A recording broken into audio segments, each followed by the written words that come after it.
क्या आप अपने चेहरे पर मौजूद इन बेजा दाग धब्बों और एक्नी से परेशान हैं और अपनी खूबसूरती में हाइल इस एक्नी को दूर करना चाहते हैं? तो ये वीडियो खास आपके लिए है। अस्सलाम वालेकुम friends, welcome to my YouTube channel Zia medicals. और आज हम जिस मेडिसिन का रिव्यू करने जा रहे हैं उसका नाम है आइसोजैम। आइसोजैम 10 mg और 20 mg स्ट्रेंथ में अवेलेबल है और ये वेलोर फार्मास्यूटिकल्स के प्रोडक्ट है। अगर इसके एक्टिव इंग्रेडिएंट की बात की जाए तो वो है आइसोट्रिटोनाइन। आइसोट्रिटोनाइन जिसे हम 13 सिस रेटिनोइक एसिड भी कहते हैं, डेरिवेटिव है विटामिन ए का, जो कि यूज होता है as a anti acne medicine के तौर पर और रिड्यूस करता है आपके सीबेशियस ग्लैंड के साइज को और जो सीबम यानी ऑयल की प्रोडक्शन होती है उसको कम करता है और इस तरह से आपके चेहरे पे जो दाग धब्बे एक्नी या पिंपल्स होते हैं वो ट्रीट होते हैं। अब इसके मोड ऑफ एक्शन को डिस्कस करते हैं, लेकिन उससे पहले जरा हम एक्नी और पिंपल्स की जो फिजियोलॉजी है उसको अंडरस्टैंड करते हैं। तो एक्नी एक मल्टी फैक्टर इन्फ्लेमेटरी डिजीज है जो कि मेनली आपकी स्किन के जो हेयर फॉलिकल या ऑयल ग्लैंड्स है उन पे अफेक्ट करता है। और अगर हम स्किन की फिजियोलॉजी को देखें तो उसमें भी मेनली दो चीजें होती हैं। एक ये हेयर फॉलिकल्स जो कि आपकी स्किन के जो डेड सेल्स होते हैं उनको बाहर की तरफ धकेलते हैं, और दूसरे ये सेबेशियस ग्लैंड जो कि सीबम यानी ऑयल को प्रोड्यूस करते हैं जो कि आपकी स्किन को मॉइस्चर एंड लुब्रिकेट करता है। तो एक्नी बनने की शुरुआत उस वक्त होती है जब ये ऑयल यानी सीबम ज्यादा प्रोड्यूस होता है। तो जब ये ऑयल ज्यादा प्रोड्यूस होता है तो ये आपके डेड स्किन सेल से मिलकर एक प्लग बनाता है जिसे हम माइक्रोकोमिडो कहते हैं।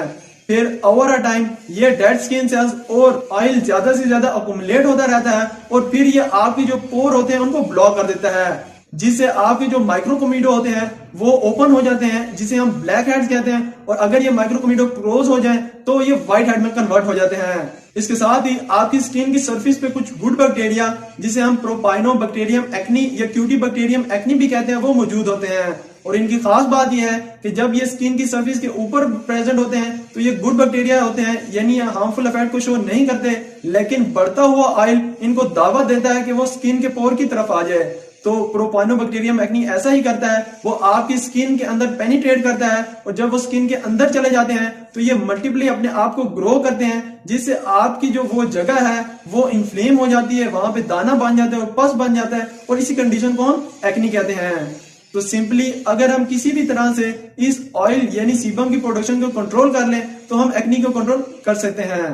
तो जब आप ये ड्रग आइसोट्रिटोनाइन या कोई रेटिनॉइड यूज करते हैं तो ये जो सेबेशियस ग्लैंड हैं उन पे इनहिबिटरी इफेक्ट को शो करती है, जिसमें ये जो सीबम प्रोड्यूसिंग सेल्स हैं उनकी प्रोलिफरेशन और डिफरेंशिएशन को इनहिबिट करता है और जो सेबेशियस ग्लैंड का साइज है उसको भी श्रिंक करता है और इस तरह से जो सीबम या ऑयल प्रोड्यूस हो रहा होता है उसकी प्रोडक्शन कम हो जाती है।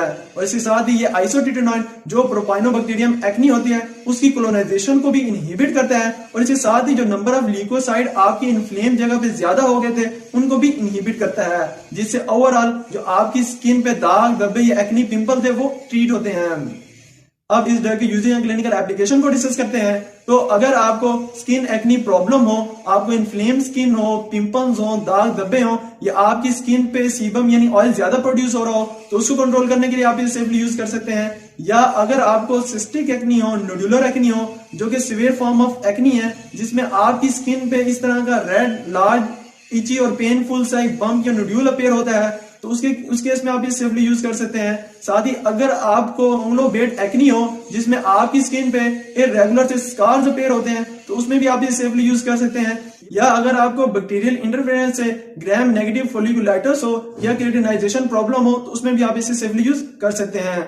उसके साथ ही अगर आपको हार्लीक्विन लिक्थायोसिस हो जो कि एक स्किन जेनेटिकल डिसऑर्डर है जिसमें आपकी स्किन हार्ड और थिक हो जाती है और उसे क्रैकी अपीयरेंस शो होती है तो उसमें भी आप इसे सेफली यूज कर सकते हैं। और रिमेंबर आपने इसे हरगिज भी एज अ वाइटनिंग क्रीम या नाइट क्रीम के कॉम्बिनेशन से यूज नहीं करना और मोस्टली इसका यूज उस वक्त करवाया जाता है जब दूसरी एंटी एक्नी मेडिसिन जैसा कि बेंजोइल पेरोक्साइड हो, सैलिसिलिक एसिड हो, डॉक्सीसाइलिन हो या टेट्रासाइक्लिन हो वो अपना सही से इफेक्ट शो ना कर रही हो तो उस केस में इस आइसोट्रिटोनाइन का यूज करवाया जाता है। अब इसकी डोजेज एडमिनिस्ट्रेशन की बात करते हैं तो आप 30 mg तक की डोज को दिन में एक मरतबा यूज कर सकते हैं और इसका रिजल्ट ओवर अ नाइट यानी एकदम से नहीं आता, आपको इसको तकरीबन अप टू 6 मंथ तक कंटिन्यूसली यूज करना पड़ सकता है। अब इसके साइड इफेक्ट्स की बात करते हैं तो इसके मोस्ट कॉमनली साइड इफेक्ट्स में स्किन ड्राइनेस का होना, ड्राई लिप्स का होना, सनबर्न्स होना, हेडेक होना और इवन इरेक्टाइल प्रॉब्लम्स भी जनरेट हो सकते हैं। और ये ड्रग प्रेगनेंसी में बिल्कुल भी सेफ नहीं है और फीटल डेथ को भी कॉज कर सकती है। तो अगर आपको मेरी ये वीडियो अच्छी लगी हो तो मेरी इस एफर्ट को अप्रिशिएट जरूर कीजिएगा। अपना और मेरे यूट्यूब चैनल का जरूर ख्याल रखिएगा। अल्लाह हाफिज।